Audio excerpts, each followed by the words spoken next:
J.J. Spaun's a champion. This morning, he's a champion. And he did it in dramatic fashion. And, when you start to look, there's certain courses that are the stars. When you think about it, St. Andrews, it's about the course. Augusta, it's about the course. Oakmont, it's about the course. TPC Sawgrass, because of the 17th, it can be about the course. There's very few courses where you go, I'm tuning in to see the course. And that's what we did with Oakmont. It didn't matter who was on the leaderboard and who wasn't. It did not, because this was a war of attrition. And as Rich Lerner said on the Golf Channel last night after J.J. Spaun won, Spaun not only beat the best, he beat the beast. And it's a great way to sum this up. All those other players fell to the wayside. And J.J. Spaun, out of nowhere, 34 years of age, Los Angeles native, and he just held on. You can't bogey 5 of the first 6 holes and say, that guy's going to win. It doesn't happen in a major. And it felt like he was out and then on the outside looking in, and then you realized everybody on the outside looking in was also on the inside, because it was like the field is coming back to everybody. And the course was the star. And you were watching some great golf. You were watching some shaky golf, some bad golf. And it comes down to decision-making. You had the elements there with the rain, so you're making one of the toughest courses in the world even tougher, and you add the pressure of Sunday. But J.J. Spaun was wonderful.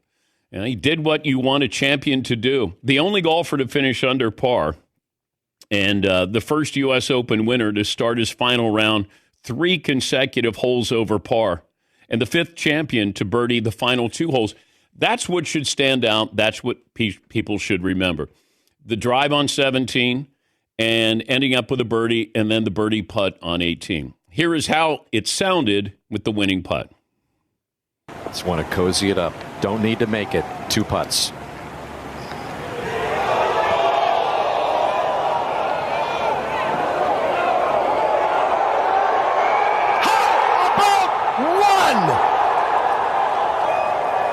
Most unlikely final round Sundays in U.S. Open history.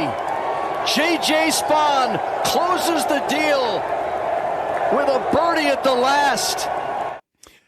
The announcers were, bracing you for it's going to be a 2-putt. Like best case scenario, you just want to cozy it down there. And all of a sudden you're watching it, and then you're watching it, and you're watching it, and then all of a sudden he leaves the flagstick in. Just in case, you might go buy it and you want to make sure that you get a piece of it, and then all of a sudden it goes in. But he was very fortunate. Victor Hovland had the very same putt prior to his and gave him a teach, as players like to talk about.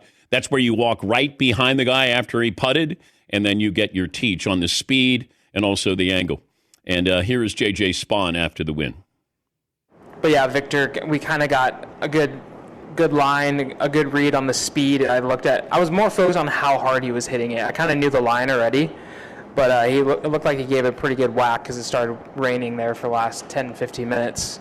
And I just tried to pick my line and put a good stroke on it, and I knew it was going to be a little slow, and about 8 feet out, I kind of went up to like the high side to see if it had a chance of going in. It was like going right in, and I was just in shock, disbelief. I think everybody was. But with everything that happened, you had the rain delay, and then all of a sudden you're kind of regrouping. It helped some players. It hurt some players. Some of the angles the guys were hitting from out of the rough, and then you'd watch the ball disappear. And if you've ever played in rough that's really hot, it takes an incredible amount of strength to get the ball out of the rough. And then you're trying to hit it a couple of 100 yards. You're trying to hit it straight. And usually when you're hitting it, it'll grab your club and, twist it to the left if you're a right-handed golfer. But congrats to J.J. Spaun, because hanging in there, not hanging your head down, because, you're getting embarrassed. Like I'm bogeying all these holes. And then you start to look around. He goes, anybody doing anything? And the answer was no. And we kept waiting. Scotty Scheffler, he's kind of there. And then all of a sudden, John Rahm, he's kind of there. If you go to the second page of the leaderboard, you're like, oh, now that looks like a major championship. The top of the leaderboard did not. But J.J. Spaun, you survived as you beat the best and beat the beast.